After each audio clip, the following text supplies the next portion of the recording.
This episode is brought to you by Helix Sleep. Helix Sleep is a premium mattress brand that provides tailored mattresses based on your sleep preferences. Their lineup includes 14 unique mattresses, including a collection of luxury models, a mattress for big and tall sleepers, that's not me, and even a mattress made specifically for kids. They have models with memory foam layers to provide optimal pressure relief if you sleep on your side, as I often do and did last night on one of their beds. Models with more responsive foam to cradle your body for essential support in stomach and back sleeping positions, and on and on. They have you covered. So how will you know which Helix mattress works best for you and your body? Take the Helix Sleep Quiz at helixsleep.com/Tim and find your perfect mattress in less than 2 minutes. Personally, for the last few years, I've been sleeping on a Helix Midnight Luxe mattress. I also have one of those in the guest bedroom, and feedback from friends has always been fantastic. They frequently say it's the best night of sleep they've had in ages. It's something they comment on without any prompting from me whatsoever. Helix mattresses are American-made and come with a 10 or 15-year warranty, depending on the model. Your mattress will be shipped straight to your door, free of charge. And there's no better way to test out a new mattress than by sleeping on it in your own home.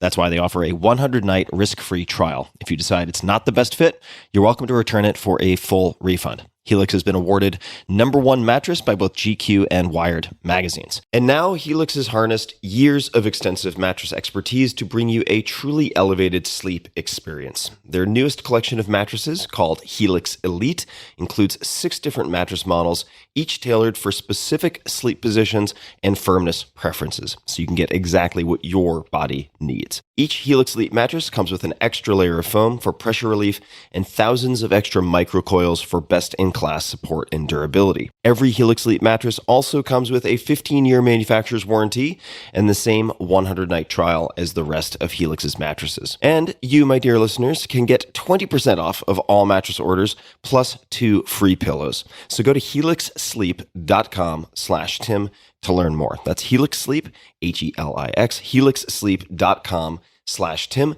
This is their best offer to date, and it will not last long. So take a look. With Helix, better sleep starts now. This episode is brought to you by Momentous. Momentous offers high-quality supplements and products across a broad spectrum of categories, including sports performance, sleep, cognitive health, hormone support, and more. I've been testing their products for months now, and I have a few that I use constantly. One of the things I love about Momentous is that they offer many single ingredient and third-party tested formulations. I'll come back to the latter part of that a little bit later. Personally, I've been using Momentous Mag-threonate, L-theanine, and apigenin, all of which have helped me to improve the onset, quality, and duration of my sleep. Now, the Momentous Sleep Pack conveniently delivers single servings of all 3 of these ingredients. I've also been using Momentous Creatine, which doesn't just help for physical performance, but also for cognitive performance. In fact, I've been taking it daily, typically before podcast recording, as there are various studies and reviews and meta-analyses pointing to improvements in short-term memory and performance under stress. So those are some of the products that I've been using very consistently. And to give you an idea, I'm packing right now for an international trip. I tend to be very minimalist, and I'm taking these with me nonetheless. Now back to the bigger picture. Olympians, Tour de France winners, the U.S. military, and more than 175 college and professional sports teams rely on Momentous and their products. Momentous also partners with some of the best minds in human performance to bring world-class products to market, including a few you will recognize from this podcast, like Dr. Andrew Huberman and Dr. Kelly Starrett. They also work with Dr. Stacy Sims, who assists Momentous in developing products specifically for women. Their products contain high-quality ingredients that are third-party tested, which in this case means Informed Sport and or NSF certified, so you can trust that what is on the label is in the bottle and nothing else. And trust me, as someone who knows the sports nutrition and supplement world very well, that is a differentiator that you want in anything that you consume in this entire sector. So, good news. For my non-US listeners, more good news, not to worry. Momentous ships internationally, so you have the same access that I do. So check it out. Visit livemomentous.com/Tim and use code Tim at checkout for 20% off. That's livemomentous, livemomentous.com/Tim and code Tim for 20% off. Optimal minimal. At this altitude, I can run flat out for a half mile before my hands start shaking. Can I answer your personal question? Now would seem an appropriate time. What if I did the opposite? cybernetic organism, living tissue over metal endoskeleton.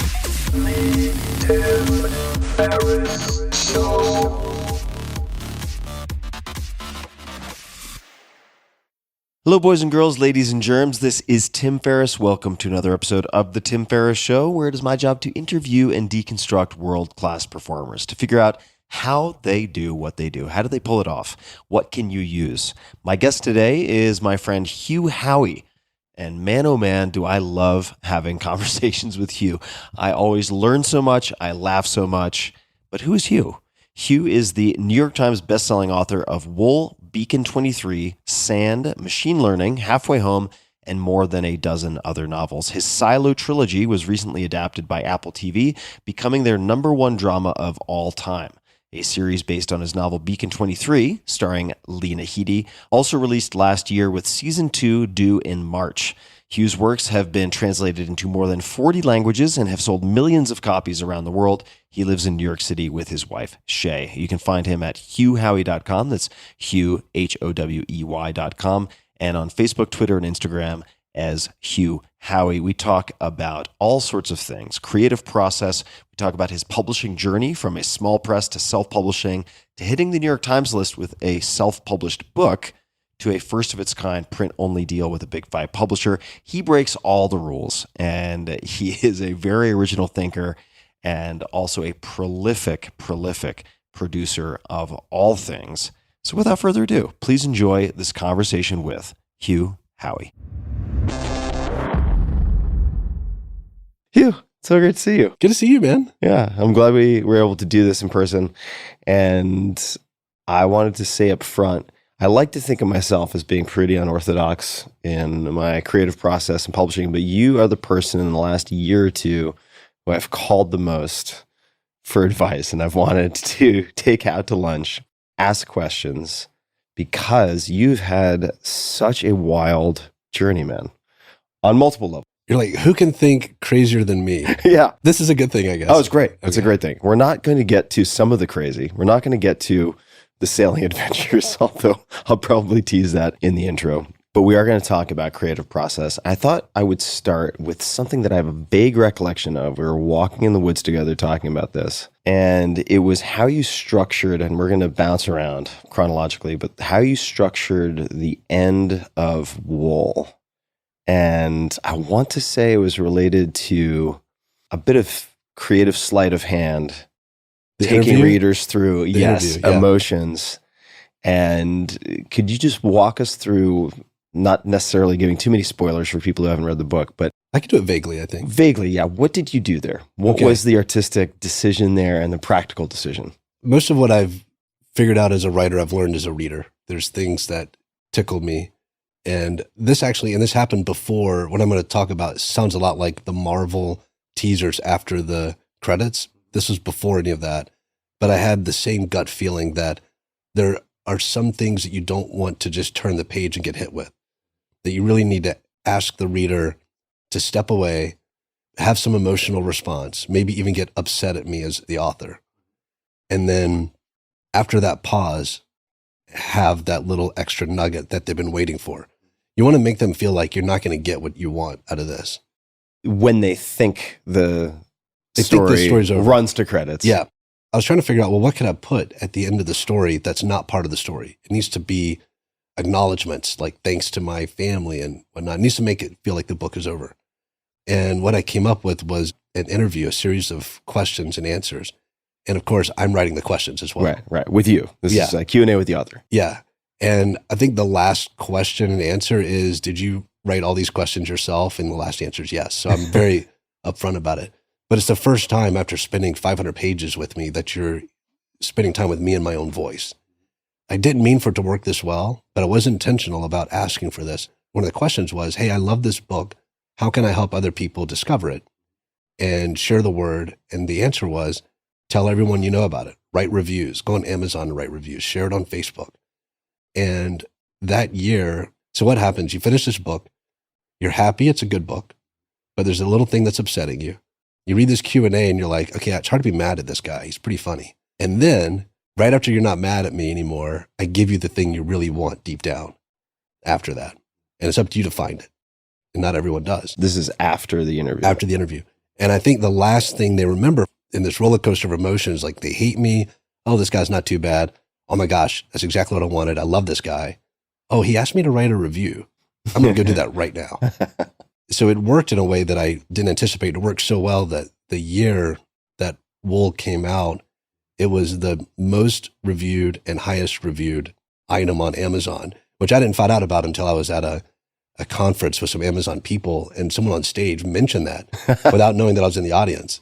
It was news to me. I was like, is this a real thing? And it was honestly, it's a great way to get the news. Yeah, and it was really cool, but it was because I was trying to engineer what would have tickled me as a reader and thinking about that emotional roller coaster and not being beholden. Because when I published the book traditionally, publishers were not up for this. They were like, no, we don't sandwich. We do. Yeah. And you had to follow the formula. But in my case, breaking that formula really worked to my advantage. All right. You have Wool, and your Silo trilogy later adapted by Apple TV, becoming the #1 drama of all time. So I think some people might have an inkling of this piece of work. My understanding is that you effectively committed to writing in obscurity for 10 years to see what would happen. Yeah. What did your writing career, so to speak, look like prior to Wool? I was writing in obscurity, but it's amazing. My first book did better than a lot of first books that come out with a very small press. I ended up buying the rights back to it in order to self-publish the sequel and then self-publish the first book as well. And within a year of writing, I was making a couple $100s a month off my writing, which might sound like really small, but that puts you already in what, top 1%? Yeah, it's probably. Insane. It's insane how little writers make. And I knew that going in because I worked at a bookstore. And so I was spending time with a lot of writers. So I had low expectations going in. I told myself I would write 2 books a year for 10 years. And then after 20 books, I would know if I had what it took to be a writer. And it basically lets you just get out of your own head. You don't market that first book. You don't wonder why success hasn't happened to you. You just work on getting better, producing content. Because what I'd seen as a bookseller is that these writers who broke out, who had 3 or 4 books behind them, like Dan Brown, when Dan Brown broke out, he already had a few books out that weren't that huge. Same with George R.R. Martin. And that backlist takes off. So it's almost like you instant published, 6 books at once. You sort of published the prequels, but they are actually prequels. They are, but it's beneficial for not your first thing to take off. Because I'll tell you, it's much harder to write once you've had some success because you have other demands on your time. You have many more people watching and anticipating. Sophomore syndrome. Totally. All that stuff gets in the way. I hate giving this advice to writers because no one wants to hear this. But the time that you just get to write because you love to create, you're just trying to write 1 or 2 books a year, you're not thinking about sales, is the best time you'll ever have as a writer. It might not be your best time as a professional or a human. Right, financially. But your best time as a writer is when you're doing it for yourself and no one's looking over your shoulder while you're doing it. Why did you make that decision? The decision you made, but I'm interested in the thought process behind it because you're very deliberate in my experience. I mean, you're also very eager to grasp serendipity and so on, but you're a thoughtful guy. So why commit to 10 years of doing that? What did you get from writing, or what did you hope to get from being a writer? I hope to put books out that weren't already there. I think when I was 12 or 13 years old, I read my first works of science fiction. I think it was Hitchhiker's Guide to the Galaxy and Ender's Game. I read them back to back. And I'd never read books like this before. There aren't many books like this, 2 books. A lot of people rate them, in their top 10. And I just wanted more of that. And I wanted more newness, things that just tickled me. And it's hard to find that. Again, something I learned as a bookseller is there's all these books on the bookshelves, but for any reader who walked in, there were very few that were actually going to blow them away. So I wanted to fill some of that void. My first attempt to write was right after I read those books, and it's basically terrible fan fiction, like Hitchhiker's Guide to the Galaxy fan fiction. And yeah, I was trying to fill this space that I thought was on the bookshelf, which is why to this day when I write something, if I feel like it's similar to anything else, I'm not interested. I do the same thing in the nonfiction world, for sure. It's like I'll only write if I can't find it. If I I don't wanna try do to it. find it, I don't want to do it. I don't wanna It's a do lot it. of heavy lifting. I give away my ideas all the time. If I think of an invention that I think will make a lot of money, I just try to convince someone else to make it because I just want to own it. I don't actually want to like. Kevin Kelly, same thing. Yeah, He does the same Kevin's thing. Great about that. So you mentioned something in passing I want to come back to, which is buying back the rights to that first book in order to write the sequel, but also to self-publish the first book. Why did you do that? And what was the language that you used? Because if the first one was more successful than you anticipated, did that mean the publisher wanted to hold on to it?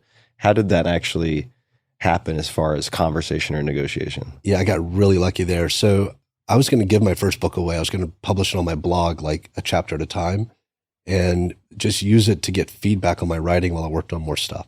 I was already sending the Word document to anyone who wanted to read it, like strangers on forums, people who were worried about piracy and protecting their stuff. I was like emailing this to every cousin I had, all my family members.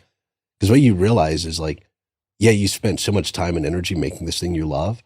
Convincing even a loved one to take the 8 hours it might take to read it is a huge ask. Yeah, most people won't do it. Yeah. And you're expecting people to pay you for the pleasure. I was like, okay, I'm about to pay my sister $20 to read this. That's how this was going to go transactionally. So I was going to give it away. People who were reading it were like, you should get this published. It's great.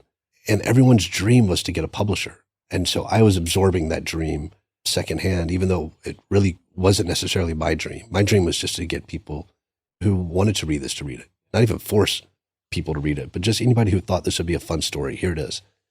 And the day that I signed the contract to sign my rights over to that publisher was one of the worst days of my life. And it was everyone else's dream. How did they find you or vice versa? I was querying agents. I was doing everything Okay, so you were normal. like, okay, I've absorbed this secondhand smoke / dream Yeah. of I'm on the getting a forums. publisher. How Here's do how we you do do it. this? Right. Yeah. Going to the library, reading books on querying, how to write a query letter. Here's the book of agents. This is like, there wasn't a lot of online resources like there are now. Now there's apps to help you keep up with who you've queried and the responses and all this stuff. So I'm figuring this out, but I'm also signing up for Twitter as soon as Twitter launches. I have a blog on Blogspot. This is like way, back in the day. And on Twitter, I created a Twitter account under my character's name. I'm tweeting as her, which led to a lot of confusion in emails. People were emailing me as Molly, which is like my character's name. And two small presses saw my blog post and my Twitter feed and asked for a partial read. And both asked for a full read after reading the partial. And then both made offers. And so I kind of circumvented the agent route. And at this point, they were paying me money, which it was like not even in the tens of thousands. It was in the thousands. But they were going to do all the editing, cover art, all the production costs. I wasn't going to have to spend a penny to publish my book, which was already better than I thought. My ambitions were so low that I thought this was a huge win. But then the night we went out to dinner, me and my ex-girlfriend, signed this contract to celebrate it, I felt sick to my stomach. So your system System had knew. a different take. My gut knew. Here were these characters that I was already hip deep in the sequel. I was planning on writing, at least a trilogy with these characters. And I was given the IP away. I was given the rights away. And what I was giving it away for, I was like, wait, I would spend that amount of money to own this for the rest of my life. I'll never forget that sensation. And ever since then, I've never done a deal where I'm giving away rights for my lifetime. Even major deals with big publishers, as far as my agent and I know, we're the only ones in the industry who get This these is deals. something. Can you say a little bit more about this? Because this is something I think for any author or even would-be author who's listening, if they've done their homework, it's something they will find shocking. Yeah, I still And find it yet- shocking. It's crazy. When we went around to the big publishers, Wool was already a New York Times bestseller. We had Ridley Scott on board at 20th Century Fox to do a feature. It was making a lot of money, selling a lot of copies, crowding out books in the bestseller list from the major publishers. And so people were offering 7 figures plus for the rights. And I was showing them my monthly sales and saying, you can't compete with what I'm already doing, which was a power imbalance they'd never really. And just for the Had sake of before. clarity, this was self-published. This is all self-published. Mm-hmm. And I had an agent at this time, Kristen Nelson, the best in the industry, who was so cool because she was like, I'm not sure you should do a deal with a publisher, which leaves her out of the money too. Right. It's not her incentive to Yeah. say that. But her incentive was she wanted to have these conversations with publishers to help her other clients.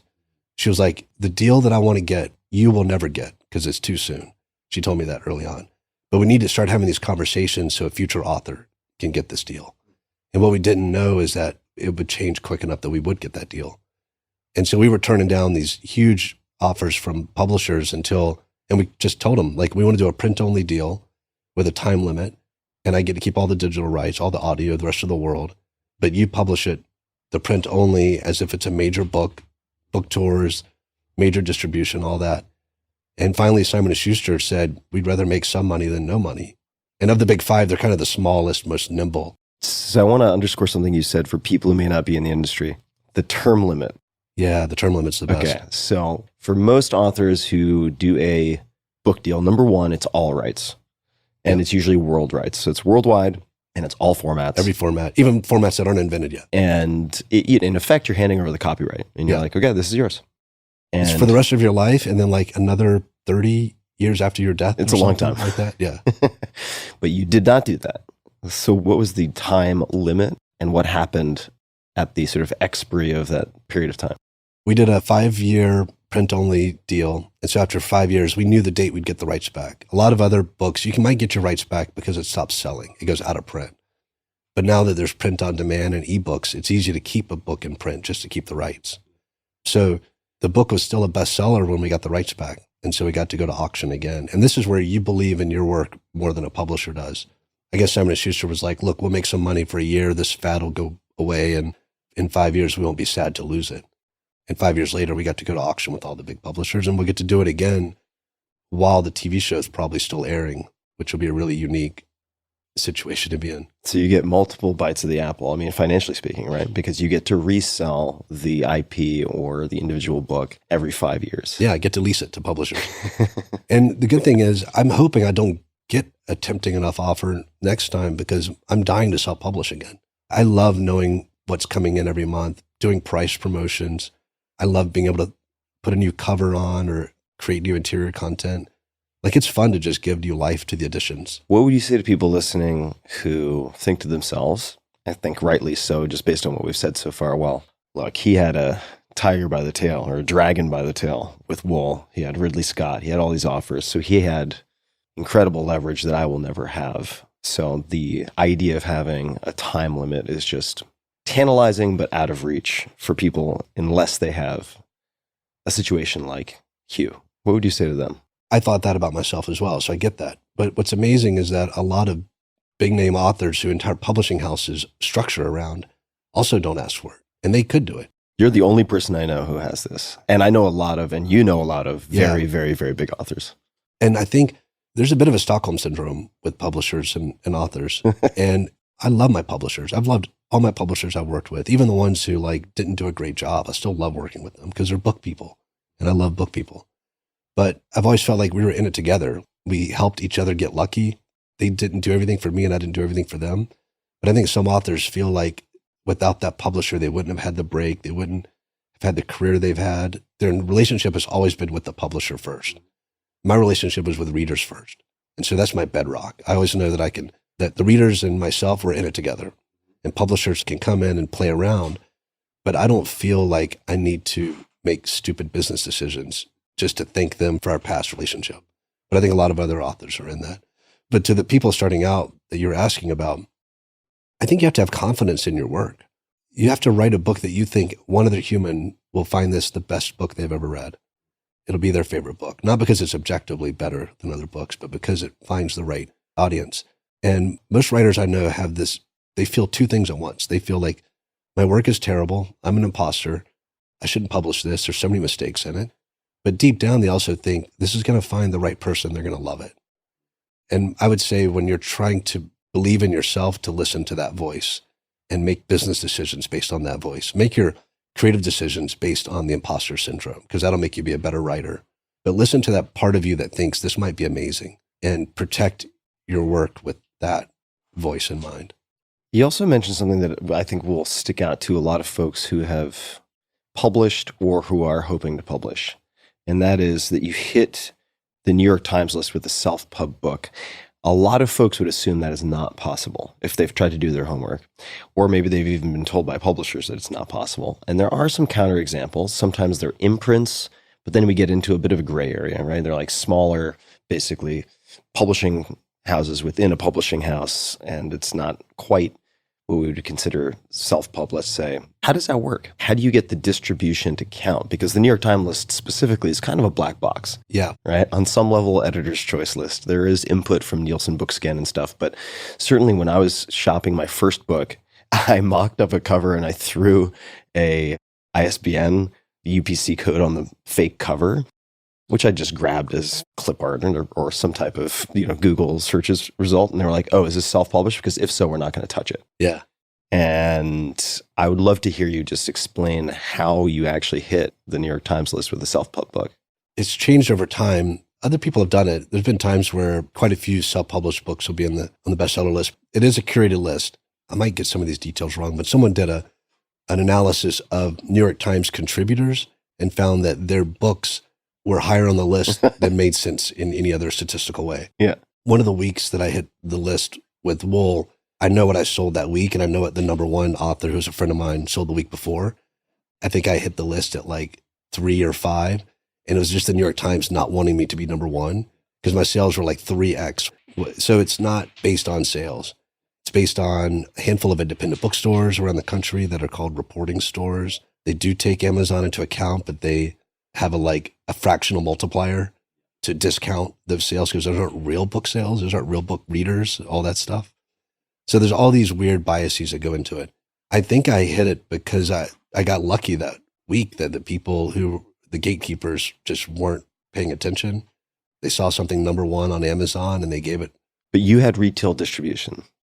I had retail distribution, but it was through CreateSpace at the time, which was what Amazon's print on demand, I think it was called. So if a bookstore wanted it, they would have to go out of their way to buy it through like Ingram, like an expanded distributor. There wasn't a sales rep from a publishing house coming in with a catalog and saying, we believe in this book, which is how most books are sold or purchased by bookstores in bulk. So it was the power of the reader. It was like too big to ignore. Because at the time, I think I was selling, 50,000 or so copies a month on the low end, month after month. That's a lot of It's copies. a lot. Yeah. It's a lot of And copies. for it to do it, and there were times where it was double and triple that for a single month. And you can't ignore it when it happens that big. But I'll also say, you don't have to set out to do this to have a successful career. I was super happy. How many books had you completed prior to Wool? I'd written 5 novels and another novelette, this thing that's like shorter than a novella. And then Wool came out, and that was like my 7th published thing. And it was also in that novelette range, like 50 pages. Okay. And what was it? I'm sure you've had this question a lot, but I've never asked it. So here we go. Yeah. What made it different? Like, why do you think it captured people in the way that it did, struck that chord? I think I was very lucky that I was started to publish at a time when e-readers and print on demand were around. It's a short piece. You can read it in a lunch break. It's hard to recommend a book you don't finish. And it's hard to review a book you don't finish unless you're writing a really bad 1-star review. So one thing that helped with word of mouth is that I was writing something that people could get through. And honestly, that once you start, it's hard not to finish. And that really helped. It's super affordable. I was charging 99 cents for the ebook. And the little paperback, which I think only like several hundred maybe got purchased before the cover changed, was like $4.99. And those little paperbacks now go for like $1,000. And I wish I had more of them. I don't have enough of them. So I priced it to really be read, not to be profitable. But you make it up on volume, I guess, because next thing I knew, I was making more from this 99-cent short story than all of my books combined. Was that a lower price than your prior books? Yeah, and Amazon tries to make you not price things that low. They don't want ebooks sold for that little. If you price it at $2.99 to $9.99, you make 70% of the cover price as an author, which is huge. Traditionally published authors might make 15.5%, 18%. So you have to sell like 5 times as many books to get this same kind of royalty. But if you sell it for less than $2.99 or more than $9.99, then your royalty goes down to 35%. So half. It's a strong incentive from Amazon. They want ebooks to be priced in a certain range, and they incentivize So that. despite that, you Yeah. make the decision to go low. Yeah, because you don't want a bad review, someone to pay $2.99 for something they read in an hour. No amount of money is worth the onslaught of 1-star reviews from angry readers. How much of that was a fear of 1-star reviews if you price it at $2.99, which for me still seems dirt cheap? You'd be surprised. Right, versus you not really caring about the financial payoff and you just wanting to make enough to continue writing. That's a leading question. That might not be a driver versus something else. Right? I'm glad it's a leading question because you're leading me towards a truth that I probably wouldn't admit to myself otherwise, but that's a huge part of it. I'm pricing it because I want my story to get picked up. I want to find an audience. And the proof of that is that as soon as I figured out how to make it free, I did that instead. So once the work was serialized and there was the 5 parts of wool, the first part I made for free. And that's a great way to avoid 1-star reviews and to get more people hooked on a story. Yeah, get more people hooked. Serialized, how long would it take people to read all of the parts? It ends up being a thick novel, like 500-page novel. So I'm not sure. I think I can look at this data, but I think it probably takes 10 hours to read the whole thing for an average reader. We're talking about the business a little bit, and I want to stay with that for just a few minutes longer, and then we might come back to it. But what are some other terms or clauses where you have zigged instead of zagged, done things differently, where it's really been worth it? Oh man, Do you sell worldwide rights? I do not sell worldwide rights because audio became huge. Foreign rights became huge. I was shocked the first time foreign deals started coming in from Brazil and Germany, and it was way more than I thought I would ever get in the US. And so for context, what often happens is an author will sign a deal with a publisher. They kind of sell the farm. Mm-hmm. They give everything over, which, by the way, for some people might make a lot of sense. If they don't have the infrastructure, or maybe if their agent isn't able or willing to do a bunch of legwork in foreign sales. But what will often happen then, let's say a publisher comes to me and they make me what seems like a very rich deal, and it might be a rich deal. Once that ink is dry, before they have wired me money, they will have already had conversations with foreign publishers and received funds from those foreign publishers. They're in the black before you get your first check. They're way in the black. Yeah. So the sort of tear down the cheek sob story of like, we never pay authors this much. Woe is us. The publishers, not always a reflection of financial reality. Yeah. So if that's the norm, what did you end up doing? We've done, just for wool, probably 50 deals in other countries. So it's normal for foreign deals to be term limited, like 5 or 7 year deals. And most of those we've gone around and renewed since. So it's just a constant. And your agent is doing the legwork on that? Yeah, they do. And I have one primary agent in the US, and I have a European agent, Jenny Meyer, who's doing all these deals around Europe. And then I have an Asia-specific agent. They know the publishers are working with. So they'll say, okay, here are the 3 offers. My Asian agent came to us with offers in Taiwan, and he said, okay, these 2 offer more money, but this third person, you've never heard of any of these publishers, but this third person is a one-man operation. He does all the translations himself. He only does 1 or 2 books a year. You should go with him. I trust my agents. So we go with this person who's offering the least amount of money. And they were right. We had the number 1 selling book in Taiwan that year because people buy books because he touched them, not because of me or my story. And so having these people working on your behalf, it's enormous. People hear me talking about self-publishing and they think that I hate agents and I hate publishers, I hate bookstores. I love all those people. These are all book people. And I love the success of any writer, however they get published. If you sign with a big publisher, fantastic. It's so hard to do. It's so hard to write a book. Like, congratulations to everybody listening who's written a book, because that took me 20 years of like beating myself up, unable to do it. And I'm thrilled for everyone in this industry, however they move forward. So you are describing this process, and I imagine some people listening will think to themselves, I have no interest in pricing specials. I have no interest in figuring out cover art. Well, that might be an exception. But they might think to themselves, I want to write. I don't want to be a business person running a venture, because I think that'll distract from my craft.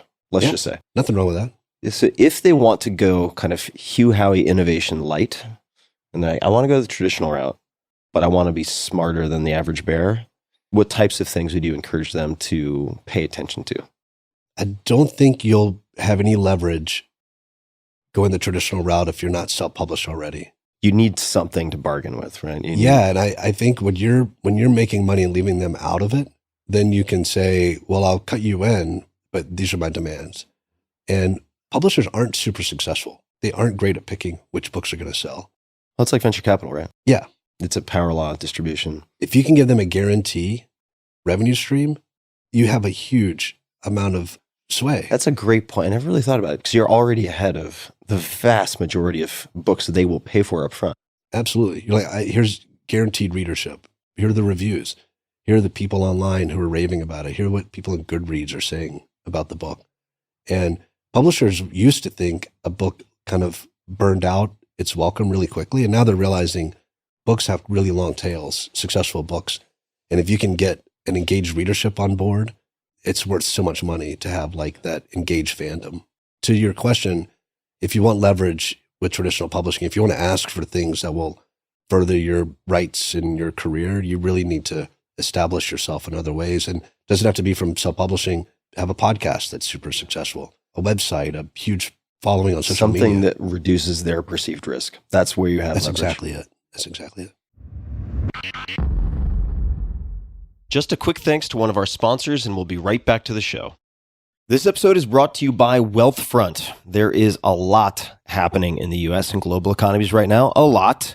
That's an understatement. Are we in a recession? Is it a bear market? What's going to happen with inflation? So many questions, so few answers. I can't tell the future. Nobody can. But I can tell you about a great place to earn more on your savings, and that's Wealthfront. Wealthfront is an app that helps you save and invest your money. And right now you can earn 5% APY, that's the annual percentage yield, with the Wealthfront Cash Account. That's more than 10 times more interest than if you left your money in a savings account at the average bank, according to FDIC.gov.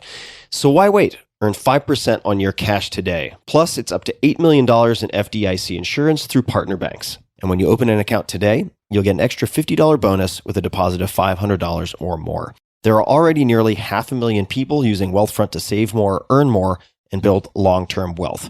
So why wait? Visit wealthfront.com/Tim to get started. That's wealthfront.com/Tim. This was a paid endorsement by Wealthfront. I read in the process of doing research, which is always fun for me to do with friends when I have them on the podcast, because otherwise it'd be really creepy to do like a bunch of like Google sleuthing on my friends. And I was wondering, I think you gave the advice, and I'm wondering if it still applies, that writers not take days off. That's one. That could be one of those don't believe everything you read on the internet. The second is related to writing for, I think it was a book review website. And becoming accustomed to working on deadline. And I'd just love you to speak to the importance of that, because I know for me, I think of myself occasionally as a writer. If I don't have a deadline, man, I am not terribly productive. Yeah. There's the deadline piece, if you could speak to that, and then just how you would suggest people train themselves to write. Is it daily? Is it a few days a week? Is it something else? So I can only speak to what works for me, but I will say that I found that I have way more in common with other writers than we are dissimilar. Like I hear the same laments, like you were just mentioning. I know you and I have a lot of the same hangups about writing. And the famous quote about writing is, I hate writing, but I love having written. Yeah, right. Everyone loves to have like gotten some pages behind them. And I tried for 20 years to be a writer, from age 12 to 32. My number one bucket list thing in life is to write a book. And no one was stopping me but myself. But for 20 years, I couldn't do it. And honestly, like all I had to do was write a little bit every day and I would write a book. That's all I ever wanted. And so how can you get in the way of yourself that consistently? And we all do it as writers. And once I unlocked the ability to write, my fear was ever turning that switch back off. And that's where I think the daily habit is critical. Like I wrote today before I came here, and it's Saturday. And I'll write on the plane, and I'll write in the back of an Uber. I'll do whatever it takes to get some words in that day. Is there a certain amount, or is it just something? It used to be. I used to try to do like 2,000 words a day. Wow. I know. That's a lot of words. Yeah. Now, if I do 1,000 words a day, and what I find helpful in my Word document, whatever I'm working on, there's the word count written in the document at the end, wherever I'm writing. And when I start my daily session, as I'm writing, I can see at the bottom of the Word document what the current word count is, and I can just see the comparison. And that gives me my, like, you need to do a little more. And then once I'm done for the day, I update that number to the day's number. And so I'm always just trying to march that forward. It sounds calculated and cold, but if you just sit around waiting for inspiration and try to write a few sentences here and there, you'll never stay with the story enough to know what it's even about. So when you said, effectively, when you turned on the spigot, you were afraid of turning it off. So you kept up this daily practice. But how did you, after so many years, turn it on in the first place? Like, what was the catalyst? You mentioned the review website I was writing for. So I was trying to help a friend get this crime, mystery, thriller website up and running. And he was doing the film, movie side of it, and I was doing the books. And I just put a call out to publishers. It was a beautiful website that he had made. So I was sharing the URL. I was saying, this is what we're doing. And I started getting a flood of books in the mail. And for a reader like me, this was like Christmas every day. I was getting more books than I could review. So I was having to go through and see which ones appealed to me. And I was building bookshelves all over my house to house these things. For one genre? Yeah, for one genre. But it was the biggest genre. Yeah, it was like the one that publishers make a lot of their money on. And in order to keep up with it, I started reading and reviewing a book a day. And this is all I was doing. And I'd done this in college too. I'd gone through a period of like 2 years where I was reading a book a day as a challenge. And some of these are 400-page books. So you're not doing much else, just that. I didn't know how good this was going to be for my writing, but absorbing that much prose just made it so easy for me to tap into not only the ability to string words together, but all the plot elements that I was absorbing from weeks and weeks and weeks of absorbing this many books. And then I was also writing that review every day. And so I was getting a daily writing habit. And that wasn't even a job. I wasn't getting paid to do this. I was doing it for a friend to try to get a website going because I love reading. But that experience is what made it possible for me to write. Is there any Mount Rushmore of fiction books that come to mind, right? This is not a fixed list, but whatever comes to mind, if you were to say, look, and I'll make this personal. So I've been experimenting with short fiction for the last year or so. I think I will do quite a bit more, possibly in screenplay format, which I definitely want to talk to you about at some point. Oh, cool. But what are some books people should consume, or that I might want to consume, to provide myself with really good nutrition for absorbing some of what you're describing? I think reading beautiful prose is almost like striking a tuning fork before your writing session. I think it's really awesome to pick up. There's several things you can do. You can read stuff that's nonsense, but beautiful, like some Proust, and you can just turn to any part of Proust. It's all the same. The beginning of his story reads just like the middle of his stories. But the way a good translation of Proust flows, that iambic pentameter, the run-on sentences, it's like you start to hear the tonal quality of good music in words, and then you can start to sing in that key yourself. Some of the books I've read recently that have, I think, upped my writing. One was This Is How You Lose the Time War, which is so good. Yeah, it's so good. That is an incredible book. And it's short. And it's one of those that you could just pick up and read again to like remind yourself what writing can sound like. Also fascinating because it was written by two authors. Yeah. Who alternated back and forth, which is structural to the story, which works. Circe, have you read that? I haven't yet read it. I have seen so many people reading it. I've seen friends reading it. It took me forever to read that. The prose in that book is so special and will make you a better writer. Just recently, is another one that someone recommended was Tomorrow and Tomorrow and Tomorrow. Oh, yeah, I haven't heard of it. I tried to read that like 5 times and it was the hottest thing. And I never gave it enough of a chance. But when I finally finished it, I was like, that's what I'm aiming for with my writing. No kidding. Why did it take you 5 times? I've heard this from a lot of people. So if you hear this recommendation and you want to read the book, get through the first like 70 or 80 pages. And I know it's like, I'd rather read something that's captured me from the first page. This book pays off. So those are recent books that have. You recommended Lincoln Highway to me. Lincoln Highway, which I thought was spectacular. Anything by Amor Towles is one of the. It's just a book full of literary and narrative magic tricks. It's wild. He upsets me because he wasn't even a writer as his primary career. Oh no, one of those. Yeah, super successful investment banker. You know, it's like a Michael Lewis kind of story, like super successful in other ways. But it turns out the quality of reading that he does, and he's just one of the smartest human beings I've ever met. But his writing, there's a short story collection coming out by him this year called Table for Two. get it on day one, because there's one short story in particular in there that is the cleverest thing I've ever read. So he's another one that I'll read his works in order to remind myself like what we're aiming for. And his wordsmithing is beautiful. Yeah. But it's not Proust, right? It doesn't strive to be that. It's clear, but clever. It's so clear.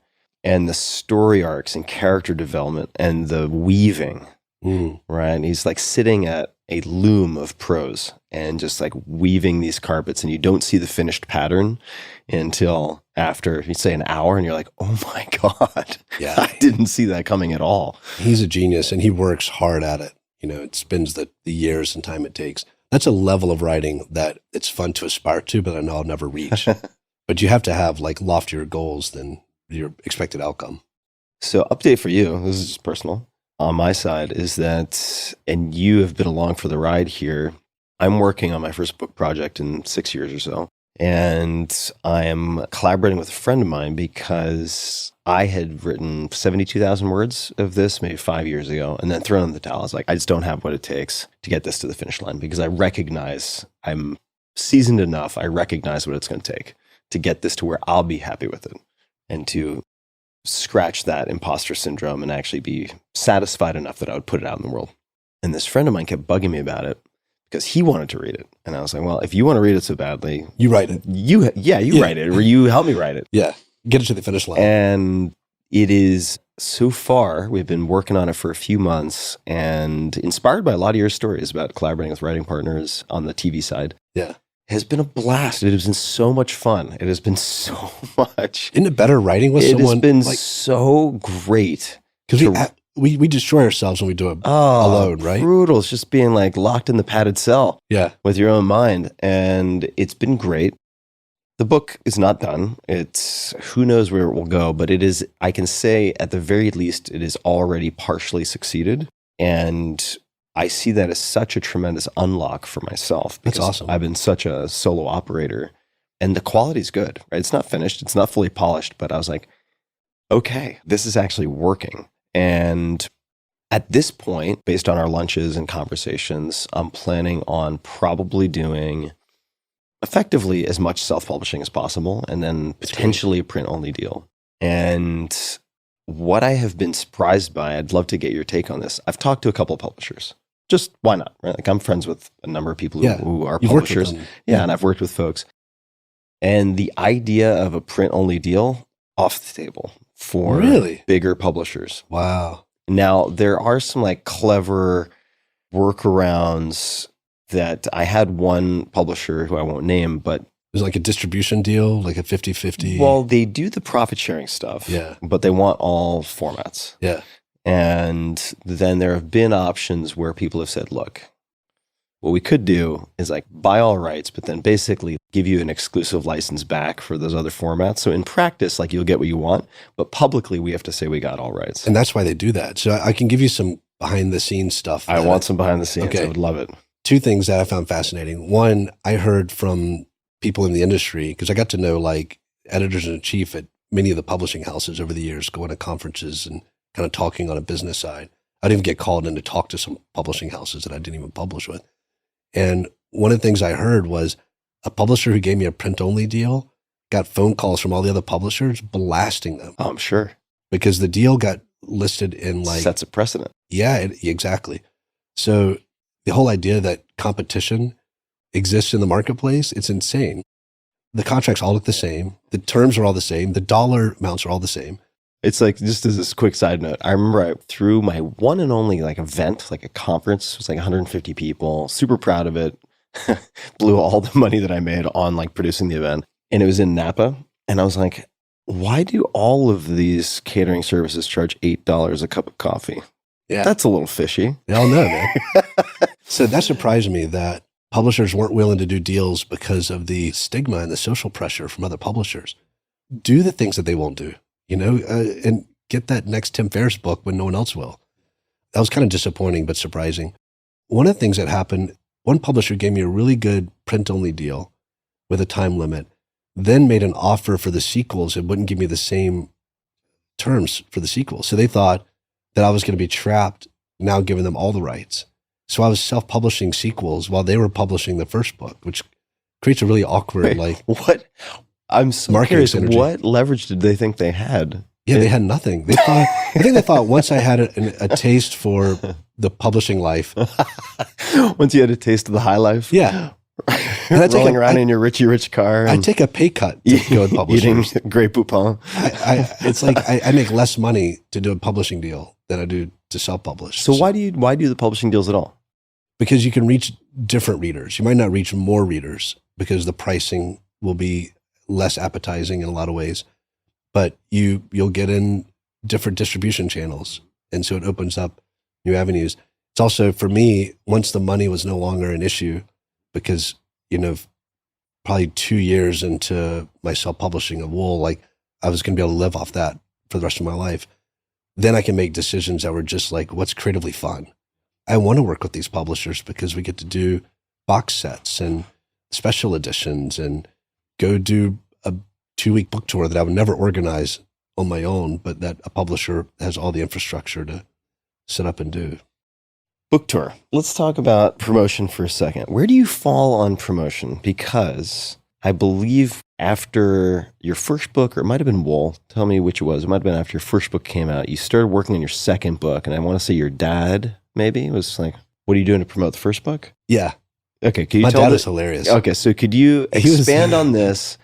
And then I'd love to just hear kind of where you fall on promotion, because it can be helpful or it can be a huge distraction, sometimes both. Yeah, often both.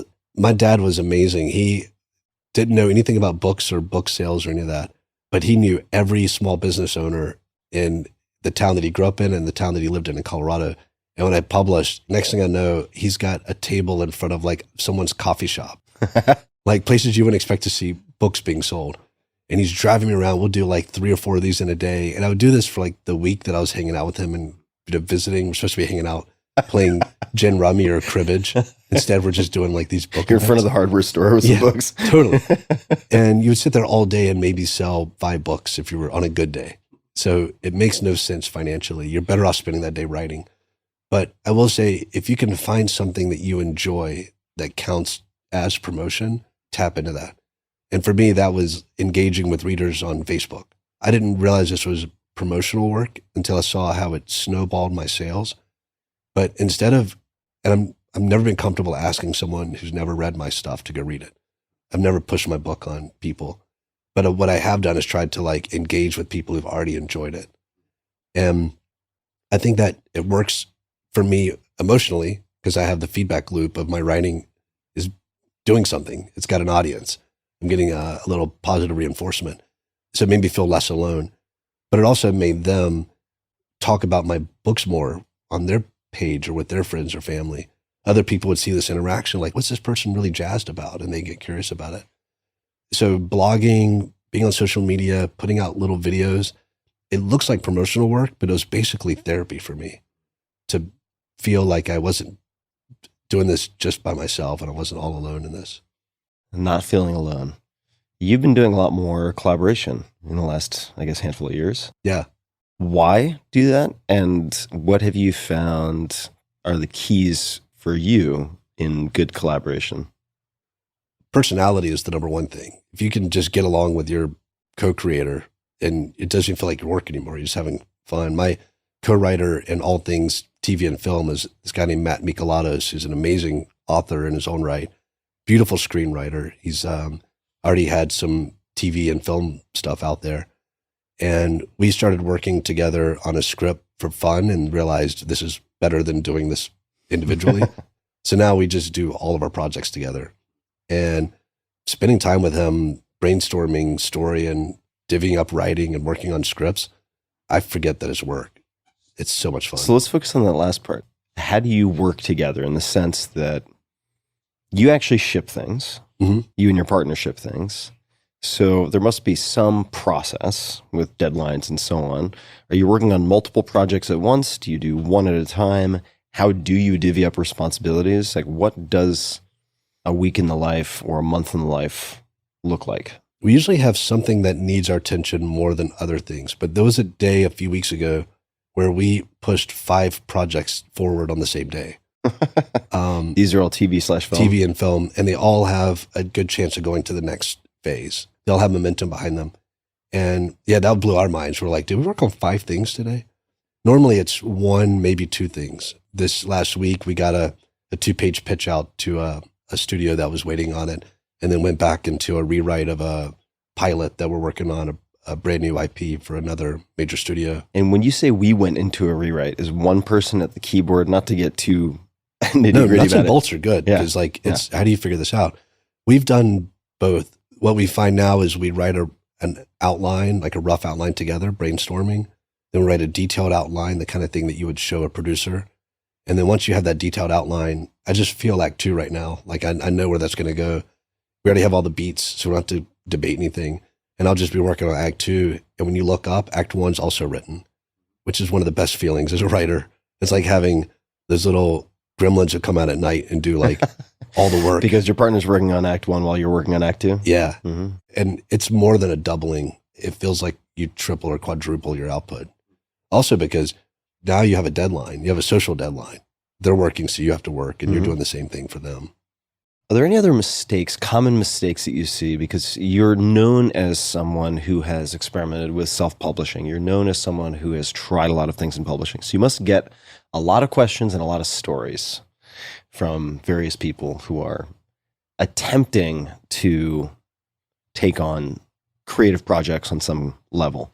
What are some other mistakes? We've talked about a few in this conversation so far, but maybe other common mistakes that you see. The number one mistake I see will undermine everything else I'm about to say, because I think it's trusting expertise can get you in trouble. Okay. The industry is changing all the time. And so even what I know might be outdated, and I'm still operating on it. Like I remember early on someone telling me that audiobooks were going to be the next biggest thing. And this was way before they blew up. They saw it before anyone else. And that the advice they gave me changed my career in a big way. Changed because you retained your audio rights? Yeah, and I started focusing on creating audiobooks and launching them with the books and making sure the production value was really high. I just thought it was like an extra format. I didn't know it was going to be one of the money drivers. So trusting your gut is often going against the established wisdom, and that can be really beneficial. There's just so much change happening, and you might have an idea no one else has had. So being your own expert, I think, is one of the keys. A common mistake I see people make is thinking that readers won't follow you across genres. So you see people spread out their name amongst different pen names. Well, I'm going to write under this for sci-fi and under this for romance, and this is my nonfiction stuff. And the brand is you. And if people enjoy your prose, they'll follow you to other genres. So really consolidate your identity. And unless you have a reason to not write under your real name, embrace your writing under your real name and make sure that you are the brand. The more readers can feel a connection with the person behind the work, the better off your career will be. I'm convinced of that. I think the relationship I have with my readers and the first 1,000 fans, I remember when we hit like 1,000 people on Facebook, the fans on Facebook were calling themselves the first 1,000. They were really proud of being early. And I still have a relationship with all of them today, 14 years later. That bond was so real and so intimate. And I think anyone who tells you to shy away from that might be leading you astray. This reminds me of some behind the scenes stuff I was going to mention earlier when you were talking about different rights in different regions. I had a publisher, we were trying to do a print only deal before the first one.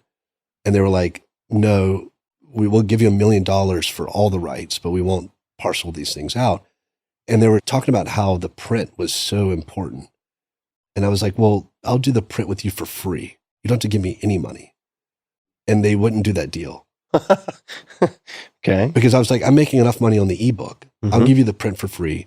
You run off of the print version, make whatever you want, cut me into a little bit of royalty, but no advance at all. No, the other syndicate families would be very upset. Well, no, they all said no. And then I realized they're all talking down about digital rights and trying to sell me on a beautiful print edition. But then when I would offer them the print rights for free, they were like, no, but we'll give you $1 million for everything. They were telling me what the digital was worth Yeah. in the business conversation. But in the creative conversations, they were telling me digital was worthless. And so I think that was really eye-opening for me. Yeah, it's a bit of a tell. Yeah, it was a tell. I should be fair in saying that I spoke with one or two kind of mid-sized publishers who are absolutely game for print only. Yeah. But the big boys and girls, and I won't name names, but anyone who's part of like what used to be called the 5 or the 6 sisters, I can't recall. There's been some consolidation. It was down to 5. Is it still 5 or is it 4 now? I think it's still 5, but it's like Highlander. Yeah, exactly. Yeah, not as immortal, but not as immortal. They've been unwilling to, my perspective, right? I don't have any evidence here, but break rank. Like they're not going to break formation. In their defense, I would say I understand that if that becomes the new normal, they will necessarily have to go through major reorgs, I would imagine. Yeah. Unless they are able to create new revenue streams in some capacity, which I'm sure will happen at some point. I just don't know what form that would take. They would have to cut expenses. They base themselves in the most expensive real estate. There's a lot of bloat. Yeah, there's a lot of excess that could be cut. And they've cut a lot. It used to be, the 2-hour lunches and it was kind of a very breezy industry before the big box retailers. It's not even Amazon that changed it. It was the pressure that Barnes & Noble and Borders and those guys, because they were doing huge discounts and demanding unbelievable deals from publishers in order to move big volume. So things started changing in the early 90s, but there's still room to cut if they wanted to. There's room to cut. So let's talk about peering into the future a bit. Last time we hung out, I want to say, you showed me a number of cover mock-ups, and they weren't just mock-ups. They looked great. And you said, I made this in however much time it was, not a whole lot of time, with AI. And I'm curious how you think AI is going to change, let's say, book creation and book publishing, because it's hard for me to imagine a corner of that it won't touch. Yeah, it's going to touch everything eventually. Same way electricity and computation have. Kevin, I believe, is the first one, Kevin Kelly, to point out that we electrified everything and then we added compute to everything and then we're going to add AI to everything. Right now, and everything you can say about AI will all be wrong in the future. So the really hard pronouncements people make are hilarious. Like AI would never be able to do this. We have no idea. Yeah. We just invented this. Like these new language models are less than a few years old. Right now, what AI can do is lift your worst skill up to like 80% minimum of what an expert can do. I don't have any cover art ability, and you can see that with my old self-published cover art. But now I can get to 80% of an industry veteran on my own in a single day. That's game changer. But we're doing a deluxe edition of Wool that'll be out later this year, which probably upsetting somebody by talking about it. But we're going with a traditional cover artist because for something this important, we want to contribute, to the other arts, but also get it right and have the feedback loop to like make this the best cover art possible. But for the next things that I self-publish, I wouldn't hesitate to use AI to create something that was good enough that I loved. Because I was already doing this with terrible Photoshop. What do you think about on the text, prose, story, book side? Because I would imagine, and I don't know this for a fact, but I would have to imagine that there's already an avalanche of AI-generated books hitting self-publishing. It's already happened. Amazon changed their policy around it to limit the number of books you could upload in a short period of time. Yeah. Okay. Yeah. So where do you think that goes? How do you think that will impact the ecosystem? I think there will be authors who no longer have a seat on the bus because of it. There'll be enough AI-generated books to make some readers happy, and those readers are no longer buying books from another author. There's already more books in the public domain than anyone could ever read. And these are classics. These are like not self-published books, which can also be great. This is the great Russian literature. This is everything written more than 100 years ago. It's all free to read, and you can download them all. That has not stopped people from having amazing careers. So the idea that there'll be too much to read and so no one will make a living, that's always been true. I'm not sure what AI would change about that. Well, I suppose what I'm wondering is for instance, if somebody has, I guess Amazon as the dominant player here in the US at least, will have to just get very good at different types of filters, in the sense that much like if someone comes out with a hit product, let's call it Matterhorn, I'm making this up, whatever. There's a new product called Matterhorn with 2 N's at the end. And if that product takes off, within a few weeks, there are going to be fake websites. Mm-hmm. There are going to be people advertising on Google to try to poach that traffic. Yeah. And maybe happens all the time. Right. So I would imagine the same exact thing would happen on publishing platforms if people are able to quickly generate. So it was already happening where people would download even some of my books. They would download them, copy and paste the whole thing, change the title and the cover, and re-upload it. And they would be selling copies. They would do that to Wikipedia articles. Oh, they would just use Wikipedia articles? Yeah, they just copy and paste and then say like, it's a gardening series and it's about every tree. And here's my book on sycamores. And it's the Wikipedia entry. It's totally illegal. Yeah. That is pretty close to an accurate description of someone who I know made millions of dollars doing this very thing. It was like a gardening specific kind of Wikipedia plagiarism. So that's already happening. And Amazon. Somebody made millions of dollars doing that. Yeah. Wow. Yeah. Well, because they had thousands of titles up and each one was generating a little stream of money. Yeah. Amazon has been playing whack-a-mole with these kinds of schemes for a long time. As soon as you open the floodgates up like this, you're dealing with, everyone thought self-publishing would be a problem. We were amazing. We were providing great books at great prices for a lot of people. It's all the little scams that were an issue. What are the opportunities hiding in the threats, right? When I see this, because I've also seen some fears around unemployment, which I think are valid in a lot of respects. I would disagree strongly with Kevin on that, right? And I think he wrote in his Wired piece that he felt net no one would lose jobs because of AI. I disagree with that. But are there any opportunities that you see? And I guess we kind of telegraphed some of it in terms of getting skills up to 80% of an industry veteran.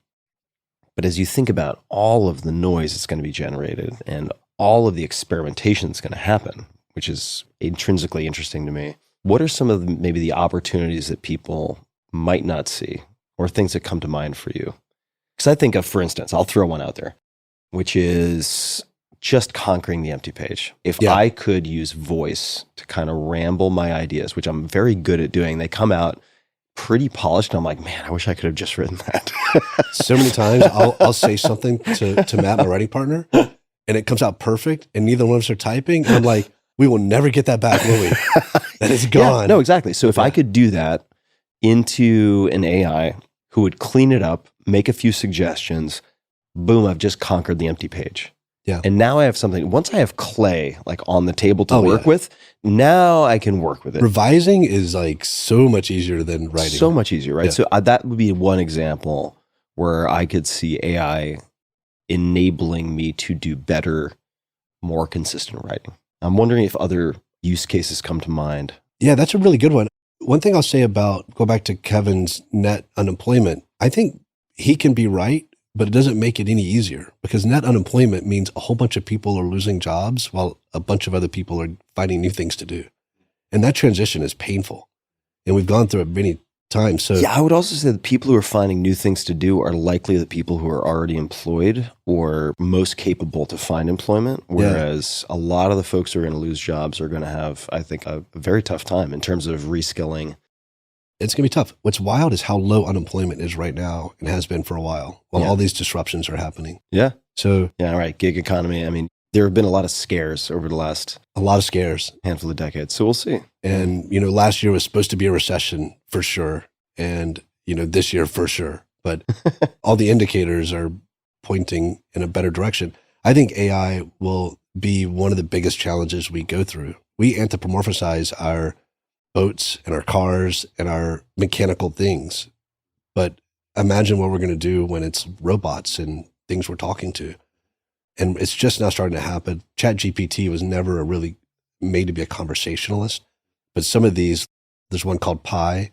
There's one called Replica. Sheila. There's these handful that are so conversational and they're brand new. And already with my wife and I, Pi is like a person that's living in our pocket. It's so endearing. there's an existential. Why do you use it? Lots of reasons. If we're like, are there only 4 states that have the capital start with the same letter as the state? Like, I think that's right. Asking Pi is so much more fun than Googling it.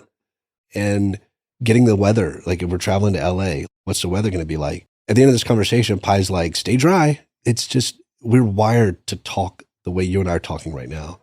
And our machines are going to get wired up that way, and we're not going to be able to get enough of it. And so I think the occupational crisis is going to be one thing. I think there's an existential crisis that we're going to face when we realize what you and I do is computational. Our brains are large language models. We're not that special. We can replicate the human soul in a lot of ways. I think people are going to have a hard time with that. Yeah, I'd say so. I'm having a hard time with it. And I'm pro it. I'm all for it. So you're also, I would say, one of the most optimistic folks I know, yet you write about the end of the world. It's so true. How do you reconcile those two things? I'm a short-term optimist. I'm a midterm optimist even. Okay, midterm optimist. I'm a long-term pessimist. We know for sure either the big crunch or the heat death of the universe is looming. Well, the big crunch is there's enough gravity that the universe collapses back in on itself, back to singularity. And that's going to mean every bit of information and data that we've ever formed, every memory, every relic, every manuscript becomes a pinpoint. Yeah. So nothing matters in the long run. The heat death is things keep expanding and entropy wins. All the suns run out of energy. They all become brown dwarfs, and even those cool. And eventually the universe becomes lifeless. So either we're running the clock down or the clock is like been thrown up in the air. And this is minimum billions of years, right? Yeah, presumably. Like 15 billion. Right. But, so most people aren't going to worry too much about that. Yeah, well, I think everyone should embrace, if they can embrace that nothing is forever, that 15 billion years is functionally a long time, but it's not forever. Now we're just talking numbers. Now we all agree. We're all fucked. We can agree. And now it's just like, how many years? And some people think it's 5 years, which I think is crazy. The environment is not the number one threat that we have. You know, it's not the thing that's going to end us. A comet, nuclear warfare, all these like short-term crises have never been an existential threat. None of them have ever been an existential threat, but we treat them like it. So I think in the short and medium term, we'll be fine. But the question, will we be here 200 years from now, which I consider the start of the long term, is iffy. Because if we can build a technology that would end us all, and it would have to be a very specific, targeted technology, someone will use it. If we all woke up tomorrow, and this is a common thought experiment, if we all woke up tomorrow with a button around our neck, and it said, if you press this, every human will die. The question is, how long do you give us? It's a fraction of a second. As soon as all 8 billion people finish reading that sentence, someone's going to push it. So the only question that matters is, are we developing that button? And one way we would develop that button would be to have CRISPR level genetic engineering that you could do in your basement. Nanotechnology, where we could develop a virus that infects everyone but lays dormant for 10 years and activates all simultaneously. So you don't have time to develop a resistance. Or if we ever develop a battery that has infinite storage capacity, that would be really bad, because you could set up a drone. We're seeing what drones are doing in Ukraine right now, this new warfare. But imagine being able to launch a drone from Chicago that can go to the other side of the planet. And all that's limiting that right now is battery technology, GPS, making explosives, all that's pretty easy. So we're actively trying to build this button that would create problems. I'm wondering if maybe that's not a great idea. Maybe we should slow down our pace. Is that even possible, though? A lot like talking about safety precautions and ethics boards related to AI. I mean, my feeling is that ship has really already sailed by and large. Like, you could regulate on a geo-fenced, limited basis, but this is a global playing field. I hear that argument. The last time we went through something like this was when the nuclear bombs went off in Japan, and people said, this is worth fearing. This is more evil than our brains can comprehend. We don't want everyone having this. And the systems we put in place were pretty good at limiting. I mean, everyone knows how to build a nuclear bomb. It's like most of the science, the hard science is out there. Yeah. I don't want to take us too we could go way off. Too off track, but there's no track. But I would say that when you're dealing with enriched uranium or very limited resources that can be tracked and locked down, it's one thing. But when you're dealing with like GPUs and open source code So that's the difference. So when GPUs are a limited resource, and people who've gone through the Bitcoin mining phase and couldn't get a GPU for their video games saw how limiting it could be. What's different now is we have these things that could be crises. And instead of saying we need regulators, instead we're like, oh, NVIDIA's worth investing our money in. Like, this is one of the best stocks. And so the people making the thing that's dangerous, we're actually just pouring gas on it and saying that's the purpose now. Like, we should all try to make as much money as possible. Do you mind if I ask you a personal question? We're going at this a little differently. No, let me ask you, if you don't mind, Yeah. a deeply personal question. Don't have to answer it if you don't want. How do you think about kids? If 200 years, iffy. What a great question, because my wife and I started embryos like 2 days ago. Wow. All right. So timely. She's still recovering from the procedure. I had mine a week before. And it was funny, as I reached out to a mutual friend of ours. Your procedure's a little easier. Woof. Oh, actually, I don't know which procedure we're talking about. It was tough. Oh, I thought we were just talking about Forced extraction. Forced extraction. Yeah, needles. What? Yeah. Wait, now here we go. It was rough. Wait, forced extraction Yeah, for I'm you? snipped. Oh, okay. Yeah. I was going to say otherwise it's just some bad videos and a cup in a room. I still feel it. That been sounds 8 days. awful. Okay, all right. I retract my We can go as judgment. personal as you want to go, Tim. Okay, so kids, 200 years out, Yeah. and that's not that long in human time, right? Yeah. I mean, if you take 100-year-old people who existed at any point in time and line them up back to back, like it's not that many. To get back to the Egyptians is one small room of people. I think if you try to decide on whether or not to have kids based on what kind of life you think they're going to have, no one would have kids. Nothing's a guarantee. Life is going to be weird. You and I have been through a global pandemic. We've been through a crazy terrorist attack on our soil that, I was at ground zero for. My parents, if they would have known the things that I would have seen, they might not have had me. But those things didn't make me miserable. I think our set point of happiness, and we could do a whole podcast about this, is pretty fixed. And so, yeah, from birth, I think we're kind of Closer to height than we would like to think. It's closer to height. That's the best I've ever heard anybody present that. I'm going to steal that. So my wife and I want to have kids because we think it might be the best adventure that we ever go down. We think we would be great parents, and we think life for whenever you live it as a serf, hundreds of years ago, human life has been terrible for most people for most of human history. And yet I bet there isn't a human who hasn't laughed, who hasn't felt love, no matter what their situation was. Our condition is so complex, and there's so much of it that makes all the rest of it worthwhile.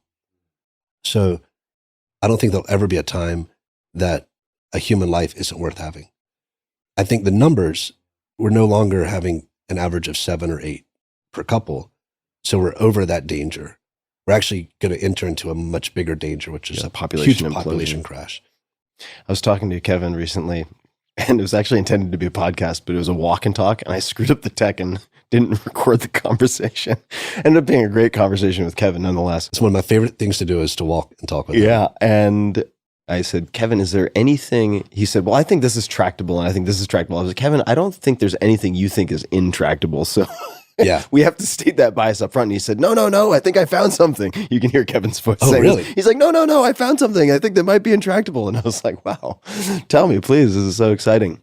And he cited the population implosion. Oh yeah, that we might not be able to fix. And we had a long conversation about it. It's too bad it was lost into the ether. But It's one of the disagreements I have with a friend who thinks settling space is super important because we can greatly increase the number of people without hurting the planet. And I do not see how we will increase the number of people. Like, I think that will never come back because the hedonistic reward for having your 5th kid will never be as great as your 1st kid. And I really apologize to all 5th kids who are hearing this, but the joy just has to get less over time with anything that we do. And so a lot of people I know that you and I know are either having no kids, 1 kid, or maybe 2 kids.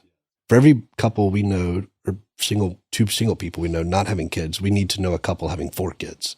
I went to this beautiful Shabbat dinner last night. I'm not Jewish, but it was beautiful dinner, amazing, and tons of kids, tons of grandkids. And I was thinking, wow, it struck me. I was like, well, what happens as the population gets smaller, but the percentage of deeply religious people goes up?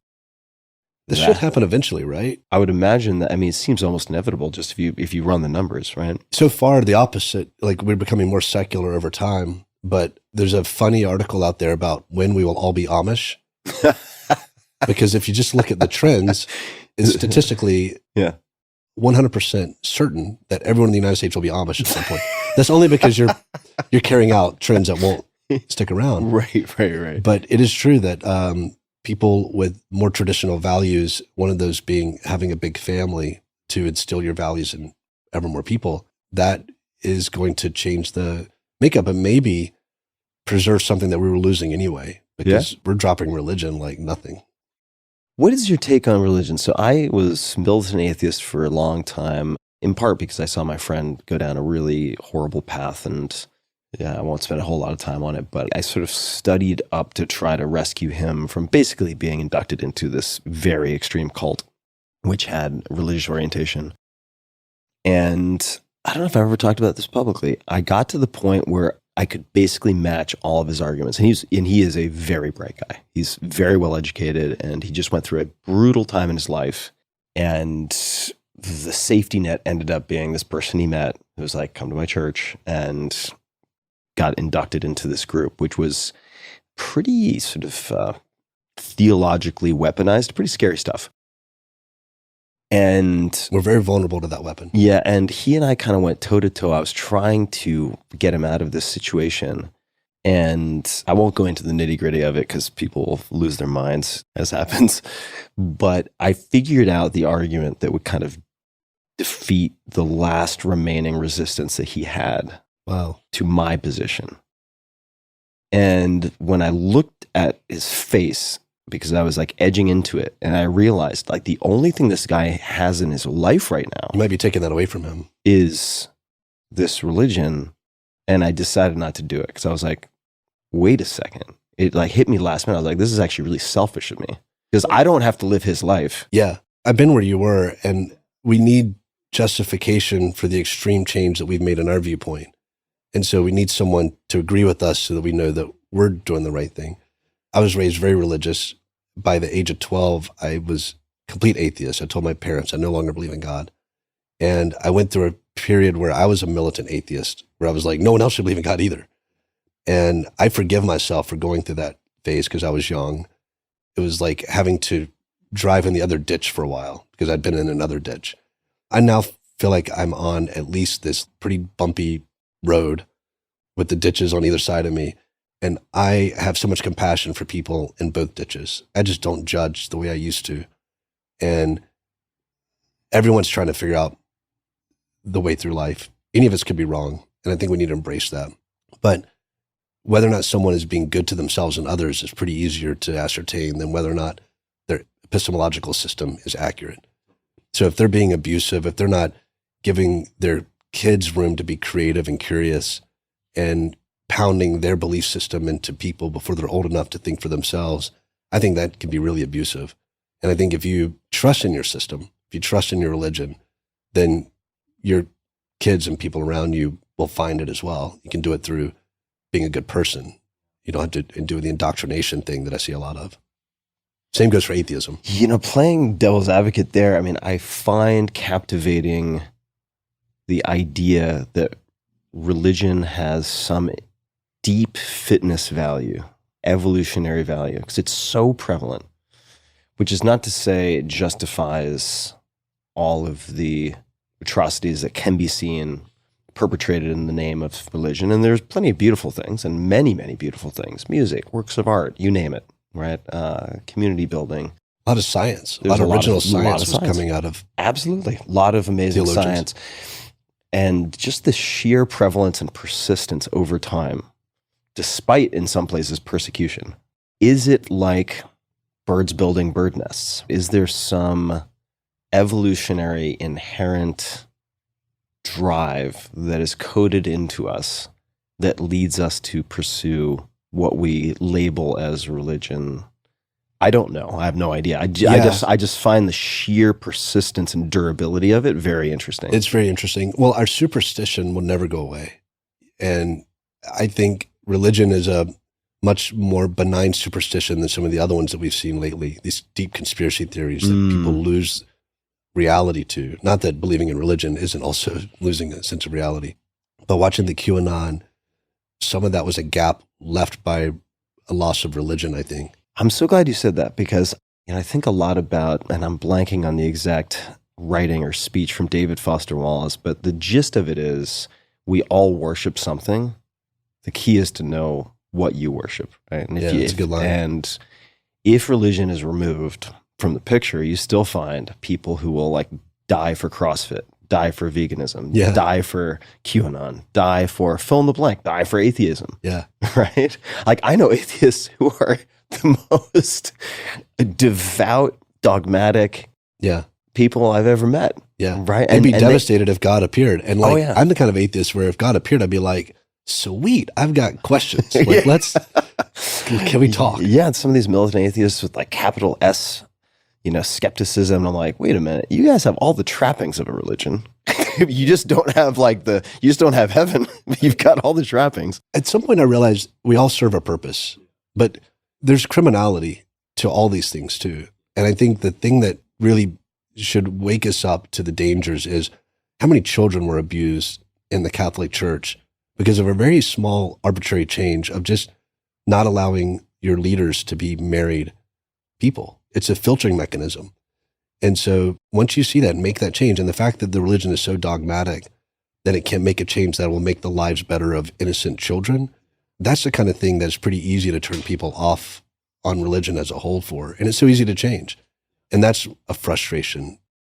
Let's see where we can make a small change and make lives better. How do you think about a set of rules or moral codes for yourself? And I'm particularly interested in asking you this because you were raised religious. So you have had exposure to presets. Yeah. Like the on the menu options. I believe in an objective moral truth. I don't know exactly what it is, but I think that we're all working in the same direction. So it's asymptotic.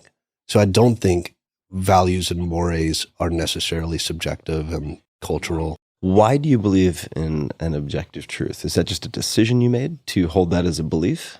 One thing I don't believe in is free will. Oh boy, I knew this was coming. That's another conversation. It's another podcast. Yeah. I've encountered a lot of different decision was ideas made over time. On your behalf. Yeah, exactly. When I heard the argument for objective moral truth, it resonated with me and made more sense than the idea that morality is subjective. Who made that argument? A lot of people have, but one of the best was a teaching company course. It was like a Harvard professor of philosophy who gave I don't remember the name of the course because there were several about ethics that I love, but one was about the idea that moral truth is objective. And it's like 40 hours of lectures about this. And I found myself getting whiplash. I was nodding my head so much through it all. It really synthesized a lot of things that I already believed and grasped at, but told them, well, we just see more in common with each other than we do dissimilar. One thing that we're not touching on in this conversation is the years I spent sailing around the world. I've done more sailing than writing. Yeah, we can't. We had to make some creative decisions we talk with about our time constraints. Exactly.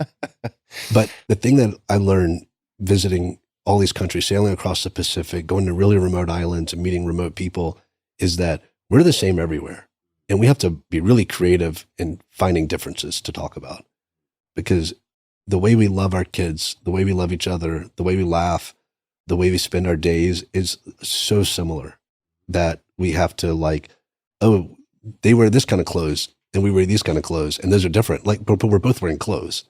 We have to really find ways that we're not alike. And the fact that I can read the Iliad, 2,000-year-old story, written in a different language, in a different time, and the human emotion of it resonates with me today. I understand the fear and the jealousy and the conniving and all the things that were going on, means that in that other culture 2,000 years ago, we were the same. And so how can moral truth be subjective when we're the same as a people? That's my best argument for it.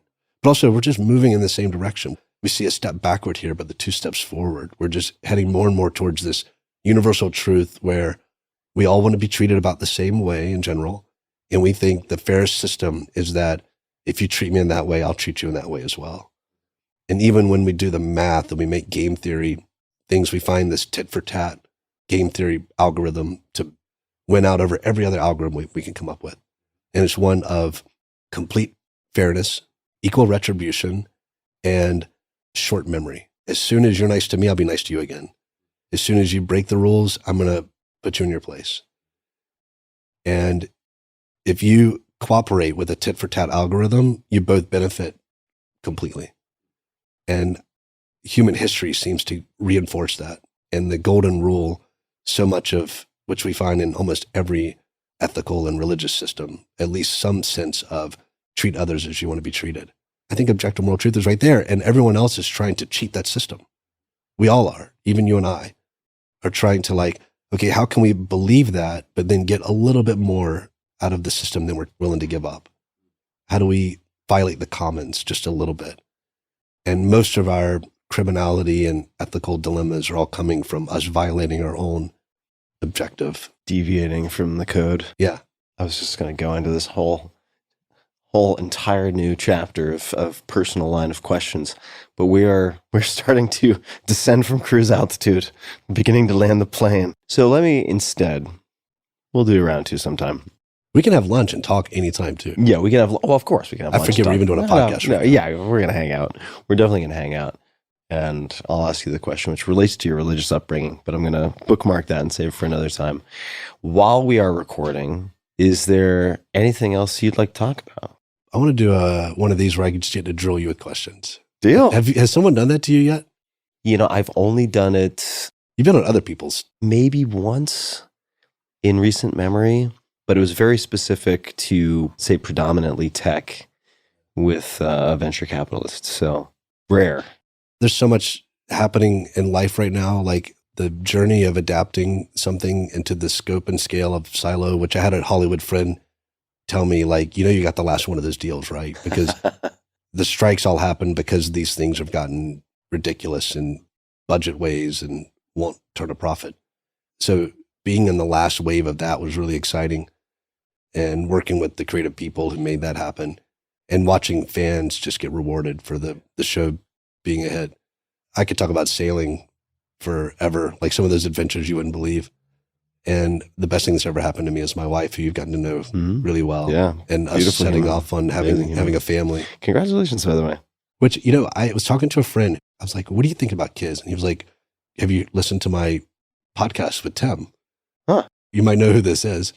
But I was like, huh? You're not going to tell me? He was like, no, you have to go listen to the podcast. So I had to go find out what he thought about having kids. Well, we can talk about it. Yeah, we'll talk about it off the air. But it's funny that like you're like getting this out of more and more of your interviewees. Yeah. Well, it's on my mind too. Cool. Right? I want to talk about that next time we have lunch. Yeah. Let's have a cohort, man. Yeah. I mean, I got some prereqs to figure out, but I'm eager to start that adventure. It makes me think of actually this very close friend of mine who unfortunately passed away in the last handful of months, Roland Griffiths, amazing scientist from Johns Hopkins. And we spent a lot of time together. And he had his kids relatively late. And by relatively, I mean compared to other people in his family. And when he had his first kid, his brother slapped him on the shoulder and said, "Welcome to the human race." That's cool. And I've thought about that a lot. I had a friend tell me he's got 3 kids. He's one of the best dads I've ever known. He said, when you have kids, it's leveling up in the journey of becoming a man. And I feel that the more I take these small steps, I'm like, it's like a little role-playing game, and this is next level. I was stuck at a lower level, and Yeah. I'm ready for the next level. I'm excited for you, brother. Thanks for taking the time today. So My nice pleasure, to see man. you. And people can find you at hughhowey.com. That's probably the easiest. Is there any particular social where you are most active? No, I love our Facebook group. Is a lot of fun. I'm on whatever Twitter's calling itself these days. Yeah, so facebook.com/Hugh Howey. Same for Twitter/X/Hugh Howey. Hugh Howey on Instagram as well. Hugh Howey, such a pleasure always to see you, man. My pleasure, man. All right, man. I love spending time with you. I'll see you soon. Hey guys, this is Tim again. Just one more thing before you take off, and that is 5 Bullet Friday. Would you enjoy getting a short email from me every Friday that provides a little fun before the weekend? Between 1.5 and 2 million people subscribe to my free newsletter, my super short newsletter called 5 Bullet Friday. Easy to sign up, easy to cancel. It is basically a half page that I send out every Friday to share the coolest things I've found or discovered or have started exploring over that week. It's kind of like my diary of cool things. It often includes articles I'm reading, books I'm reading, albums perhaps, gadgets, gizmos, all sorts of tech tricks and so on that get sent to me by my friends, including a lot of podcast guests. And these strange esoteric things end up in my field, and then I test them, and then I share them with you. So if that sounds fun, again, it's very short, a little tiny bite of goodness before you head off for the weekend, something to think about. If you'd like to try it out, just go to tim.blog/Friday. Type that into your browser, tim.blog/Friday. Drop in your email, and you'll get the very next one. Thanks for listening. This episode is brought to you by Momentous. Momentous offers high-quality supplements and products across a broad spectrum of categories, including sports performance, sleep, cognitive health, hormone support, and more. I've been testing their products for months now, and I have a few that I use constantly. One of the things I love about Momentous is that they offer many single-ingredient and third-party tested formulations. I'll come back to the latter part of that a little bit later. Personally, I've been using Momentous Mag-threonate, L-theanine, and apigenin, all of which have helped me to improve the onset, quality, and duration of my sleep. Now, the Momentous Sleep Pack conveniently delivers single servings of all 3 of these ingredients. I've also been using Momentous Creatine, which doesn't just help for physical performance, but also for cognitive performance. In fact, I've been taking it daily, typically before podcast recording, as there are various studies and reviews and meta-analyses pointing to improvements in short-term memory and performance under stress. So those are some of the products that I've been using very consistently, and to give you an idea, I'm packing right now for an international trip. I tend to be very minimalist, and I'm taking these with me nonetheless. Now back to the bigger picture. Olympians, Tour de France winners, Tour de France winners, the U.S. military, and more than 175 college and professional sports teams rely on Momentous and their products. Momentous also partners with some of the best minds in human performance to bring world-class products to market, including a few you will recognize from this podcast, like Dr. Andrew Huberman and Dr. Kelly Starrett. They also work with Dr. Stacy Sims, who assists Momentous in developing products specifically for women. Their products contain high-quality ingredients that are third-party tested, which in this case means informed sport and or NSF certified, so you can trust that what is on the label is in the bottle and nothing else. And trust me, as someone who knows the sports nutrition and supplement world very well, that is a differentiator that you want in anything that you consume in this entire sector. So, good news. For my non-US listeners, more good news, not to worry. Momentous ships internationally, so you have the same access that I do. So check it out. Visit livemomentous.com/Tim and use code Tim at checkout for 20% off. That's livemomentous, livemomentous.com/Tim and code Tim for 20% off. This episode is brought to you by Helix Sleep. Helix Sleep is a premium mattress brand that provides tailored mattresses based on your sleep preferences. Their lineup includes 14 unique mattresses, including a collection of luxury models, a mattress for big and tall sleepers, that's not me, and even a mattress made specifically for kids. They have models with memory foam layers to provide optimal pressure relief if you sleep on your side, as I often do and did last night on one of their beds. Models with more responsive foam to cradle your body for essential support in stomach and back sleeping positions, and on and on. They have you covered. So how will you know which Helix mattress works best for you and your body? Take the Helix Sleep Quiz at helixsleep.com/Tim and find your perfect mattress in less than 2 minutes. Personally, for the last few years, I have been sleeping on a Helix Midnight Luxe mattress. I also have one of those in the guest bedroom, and feedback from friends has always been fantastic. They frequently say it's the best night of sleep they've had in ages. It's something they comment on without any prompting from me whatsoever. Helix mattresses are American-made and come with a 10 or 15-year warranty, depending on the model. Your mattress will be shipped straight to your door, free of charge. And there's no better way to test out a new mattress than by sleeping on it in your own home. That's why they offer a 100-night risk-free trial. If you decide it's not the best fit, you're welcome to return it for a full refund. Helix has been awarded #1 mattress by both GQ and Wired magazines. And now Helix has harnessed years of extensive mattress expertise to bring you a truly elevated sleep experience. Their newest collection of mattresses, called Helix Elite, includes 6 different mattress models, each tailored for specific sleep positions and firmness preferences, so you can get exactly what your body needs. Each Helix Elite mattress comes with an extra layer of foam for pressure relief and thousands of extra microcoils for best-in-class support and durability. Every Helix Elite mattress also comes with a 15-year manufacturer's warranty and the same 100-night trial as the rest of Helix's mattresses. And you, my dear listeners, can get 20% off of all mattress orders plus 2 free pillows. So go to helixsleep.com/Tim to learn more. That's Helix Sleep, Helix, helixsleep.com/Tim. This is their best offer to date, and it will not last long. So take a look. With Helix, better sleep starts now.